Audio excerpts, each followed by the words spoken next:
Hello everybody. Hope you all are fine. Open your English reader book at page number 39. আমরা পড়ছিলাম the brave Taylor. আমরা দেখেছি Taylor যখন সেলাই করছিলেন তাকে কিছু মাছি বিরক্ত করছিল। তিনি এক ঝাপটায় 7টা মাছিকে মেরে ফেলেছিলেন। আর আনন্দে যখন চিৎকার করে সেটা বলেছিলেন, বাইরে কয়েকজন মহিলা সেটা শুনেছিলেন। তারপর কি হলো দেখি চলো।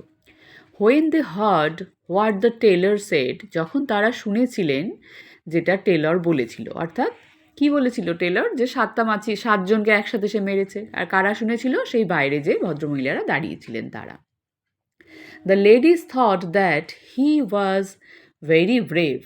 তখন সেই মহিলারা, the ladies thought ভেবেছিলেন, that যে he was very brave, তিনি ছিলেন খুব ব্রেভ মানে সাহসী, অর্থাৎ তারা ভাবল যে সেই দর্জি খুব সাহসী।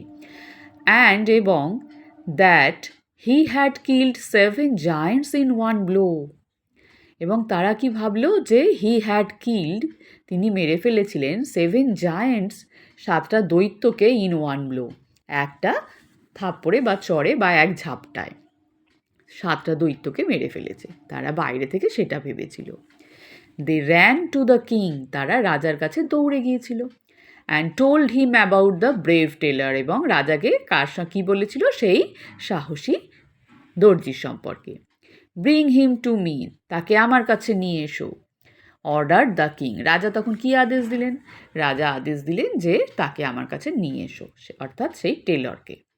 The tailor tried to explain that he had only killed 7 flies, but in when.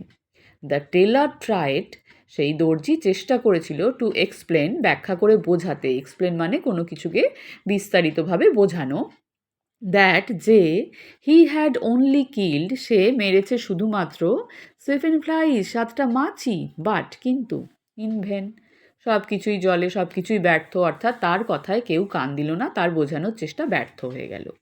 সে যে বারবার বলতে চেষ্টা করলো যে আমি দৈত্য মারিনি, আমি মাছি মেরেছি, সেটা কেউ কানই দিল না। গো কিল দ্য জায়েন্ট, যাও দৈত্যকে মারো, দৈত্যটাকে মারতে বলছে যে সবাইকে মেরে খেয়ে ফেলছে। The king order the tailor, the king order, রাজা আদেশ দিয়েছিলেন দ্য টেলর, দর্জিকে। The poor man had no choice but to obey, the poor man, সেই গরিব লোকটির বা বেচারা লোকটির, হ্যাড নো চয়েস, আর কোনো পছন্দের অপশান ছিল না, অর্থাৎ তার আর কিছুই করার ছিল না, বাট টু ওবে, ওবে করা মানে মেনে চলা বা মান্য করা। বলছে যে রাজার কথা মেনে চলা ছাড়া, অর্থাৎ রাজার আদেশ পালন করা ছাড়া তার কাছে আর কিছু করার ছিল না। বেচারা দর্জি। The Taylor reached the giant's house, the Taylor reached, সেই দর্জি পৌঁছেছিলেন কোথায়? দ্য জায়েন্টস হাউস, সেই দৈত্যের বাড়িতে।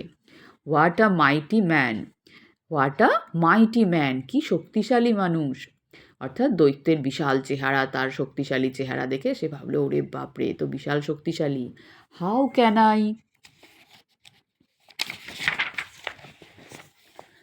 কিল হিম, আমি তাকে কেমন করে মারতে পারবো? হি থট, সে ভেবেছিল। অর্থাৎ সে যখন রাজার আদেশ শুনে বাধ্য হয়ে দৈত্যের কাছে গেল, তখন সে ভাবলো দৈত্যকে দেখে যে একে আমি কি করে মারবো, এ তো বিশাল শক্তিশালী, বিশাল চেহারার দৈত্য। পরের দিন আমরা দেখব কি হলো, সে দৈত্যকে মারতে পেরেছিল না পারেনি, না দৈত্য তাকে কামড়ে খেয়ে ফেলেছিল, কি হয়েছিল আমরা পরের দিন দেখব। পরের দিন পড়লেই আমরা জানতে পারবো। আজকে তোমরা এই পর্যন্ত সুন্দর করে রিডিং পড়বে, নতুন শব্দগুলো শিখবে, আর সবাই ভালো থাকবে। বাই।